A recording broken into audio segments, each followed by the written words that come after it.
দর্শক, সেনা নিরাপত্তায় রাজধানীর নিউ মার্কেটের দোকান খোলা হচ্ছে। সেখানে আছেন আমাদের সহকর্মী মাসুদ সুমন। সুমন, নিউ মার্কেটের পরিস্থিতি কেমন দেখছেন?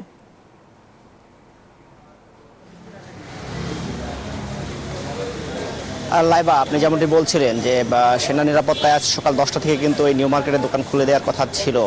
আমরা সকাল থেকে যেমনটি দেখেছি সেনাবাহিনীর দুটি গাড়ি কিন্তু এসেছিল, নিউ মার্কেটে ঘুরে গিয়েছে, কিন্তু ভেতরে কিন্তু এখন কোনো গাড়ি নেই, তারা আবার চলে গিয়েছে এখান থেকে। আমরা যেমনটি দেখেছি যে আজ কিন্তু কিছু দোকান খোলা শুরু হয়েছে। আপনারা যেমনটি দেখছেন এই সিরিয়ালে কিছু দোকান সকাল 10টা থেকে খুলছে এবং এখনও অনেক দোকান খুলেনি। কর্মচারীরা আসছেন, দোকান খুলবেন এমনটি আমাদের জানিয়েছেন। আমরা সেনাবাহিনীর সাথে কথা বলেছি, তারা যেমনটি তারা নিশ্চয়তা দেয়নি যে আমরা যেমনটি শুনেছি আমরা তাদের নিরাপত্তায় খোলার কথা ছিল, এমনটি তারা বলেনি। যে বলেছেন যে আমরা আসব, তবে এমন কথা দিতে পারছি না যে আমাদের নিরাপত্তাই খুলবে, এমনটি আমাদের জানিয়েছেন।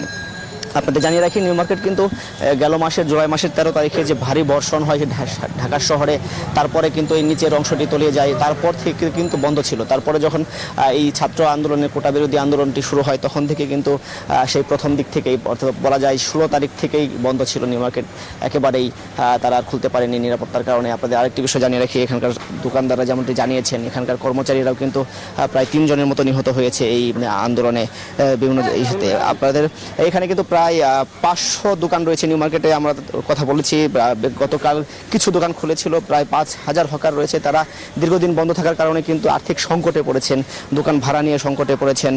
ফলে বলা যায় যে এক কথায় এই মুহূর্তে নিরাপত্তার দাবি জানিয়েছেন তারা, তাহলে এই সংকটটি তারা কাটিয়ে উঠতে তাদের জন্য সহজ হবে। আমাদের আরেক সহকর্মী রয়েছে নয়ন বড়ুয়া জয় চট্টগ্রামে।